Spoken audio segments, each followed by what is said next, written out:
idea that we don't have enough hours to get things done, I mean, that's true. There aren't enough hours to get everything done that could be done in our modern world. There are too many TV shows to watch, too many movies to watch, too many super cool YouTube videos to watch that are either just entertainment or educational or both, and too many things that we could be doing in our life. I've got knitting needles upstairs, I've got crochets, I've got a sewing machine, I've got a box of fabric. I could be busy every waking moment just working on craft stuff. Never mind all the art stuff I have, never mind all the books and series that I need to be writing, never mind all the Blackstone Valley Art Association stuff and Valleycast stuff and everything else that I'm working on. So I definitely understand having too many choices, and one has to pare down and say, okay, as much as I like watching all these owl videos, I need to get some of this other stuff done because there are deadlines involved. As much as I want to have the Christmas tree set up, the cats are currently climbing and jumping on everything and knocking everything down, and maybe just now is not the time to put the Christmas tree up as much as I would like it, but one makes trade-offs in life, and that's the way that life is. If we can believe in reincarnation and say, well, I'll just come back again, then get a whole nother life, we're going to be just as busy in the next life. Because if we think things are bad right now in terms of having so many options on YouTube and Netflix and Amazon Prime and everything else, it's only going to get worse and worse because even more people have video recorders now and have cameras now. Even more people are making movies. And every year more stuff comes out. So there's just more and more books to choose from, more and more music to listen to. So kids growing up in another 10 or 20 years are going to have even more choices available to them. And it will be mind boggling. How do you choose from? I mean, even if you just like science fiction stories about green aliens, there will be so many books that have that specific sub genre available that you could read those books all day, every day, and never run out of them. It used to be that there were relatively only a few books in a given category that you like if you liked noir detective stories. There were a couple authors that you could read, and you could read all of the books they wrote, and then you could wait for more books to come out. But nowadays, with so many authors writing in so many of these little sub areas, you could just read books from one sub area all day, every day, and the authors are writing so fast that there would always be more coming out than you could possibly read. So it's a challenge that we all face. It's one that we just have to come to terms with. We can only do so much.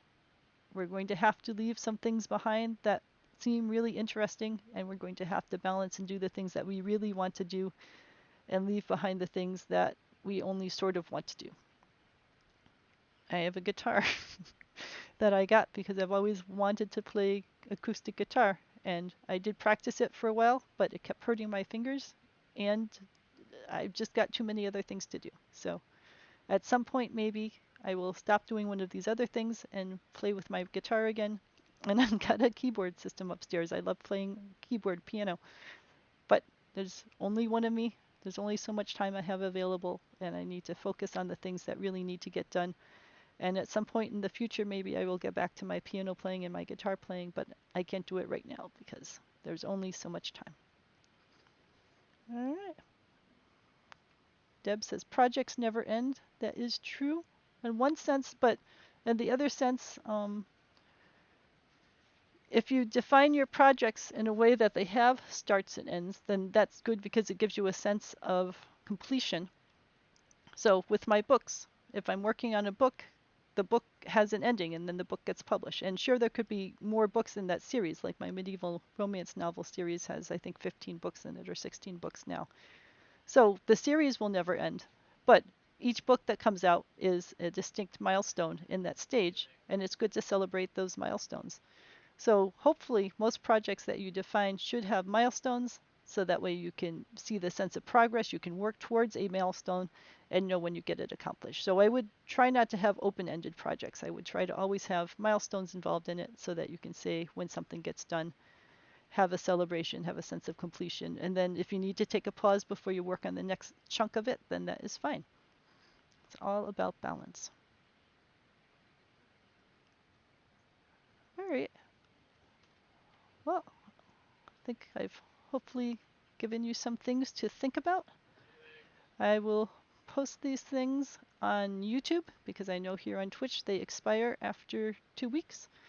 So I will get my initial one on time management chopped up into the different sections and posted on YouTube, and then the middle one, which gave some additional information on time management, I will get that up next.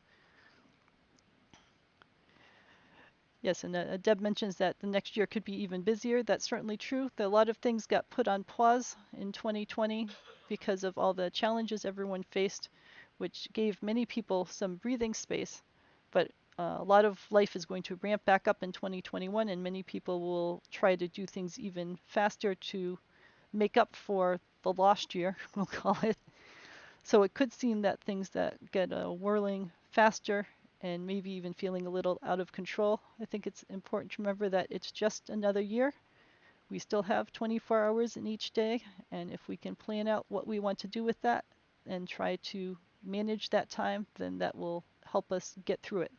You know, it never helps to get frazzled or stressed because that hurts our body health-wise with the hormones that go running through you, and it hurts your ability to focus. Your brain, when you're frazzled or stressed, just isn't focusing well and paying attention to things. So it's better to be as calm as you can, to be able to write down what you want to get down, to look at it and make sure that you prioritize what you want to get done, and then do your best to stick to the plan, but also be gentle with yourself if you end up doing some other things because it was just too stressful. You know, make sure you build time in there for relaxing and just vegging out and watching things because your brain needs some of that kind of time too.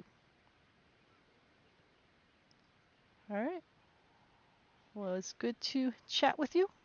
Hope you have a great week. And I'm going to have to go and see what the cats are up to because apparently they're up to some sort of adventure things.